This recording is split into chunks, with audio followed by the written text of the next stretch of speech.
লখনৌ এর বিপক্ষে বড় ব্যবধানে ম্যাচ হারের পর আবারও আইপিএল এর ৩৯তম ম্যাচে মুখোমুখি হবে দুই দল, লখনৌ সুপার জায়ান্ট এবং মুস্তাফিজের চেন্নাই সুপার কিংস। আইপিএল এর ৩৯তম ম্যাচের আগেই ফলাফল ফাঁস। কে জিতবে, মুস্তাফিজের চেন্নাই সুপার কিংস নাকি লখনৌ সুপার জায়ান্ট? এই দুই দলের মধ্যে জিতবে কোন দল তা নিশ্চয়ই আগেভাগে বলা সম্ভব নয়, কিন্তু এই কঠিন কাজটি করে দেখালো জ্যোতি সিটিয়া। দর্শক, বিস্তারিত দেখুন ভিডিওতে। চেন্নাই সুপার কিংস এবং লখনৌ সুপার জায়ান্টের ম্যাচটি ২৩ এপ্রিল রাত ৮টায় অনুষ্ঠিত হবে।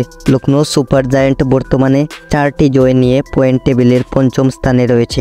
লখনৌ সুপার জায়ান্ট তাদের আগের ম্যাচে চেন্নাইয়ের বিপক্ষে বড় ব্যবধানে ম্যাচ জিতেছে। চেন্নাই সুপার কিংস বর্তমানে ৪টি জয় নিয়ে পয়েন্ট টেবিলের চতুর্থ স্থানে রয়েছে। চেন্নাই সুপার কিংস তাদের আগের ম্যাচে লখনৌ এর কাছে বড় ব্যবধানে ম্যাচ হেরেছে। দুই দলের মধ্যে অনুষ্ঠিত হওয়া সর্বশেষ ৪ ম্যাচের মধ্যে একটিতে জয় পায় চেন্নাই এবং দুটিতে জয় পায় লখনৌ, ড্র হয় একটি ম্যাচ। এদিকে চেন্নাই সুপার কিংস বনাম লখনৌ সুপার জায়ান্টের ম্যাচের আগেই ফলাফল ফাঁস করলো জ্যোতিষী টিয়া পাখি। জ্যোতিষী টিয়া পাখির সামনে দুই দলের দুটি পতাকা রাখা হয় এবং পাখিটি চেন্নাই সুপার কিংসের পতাকাটি পছন্দ করে। যদিও এরকম ভবিষ্যৎবাণী বিশ্বাস করা ঠিক নয়। তো দর্শক, আপনার কি মনে হয় দুই দলের মধ্যে কে জিতবে?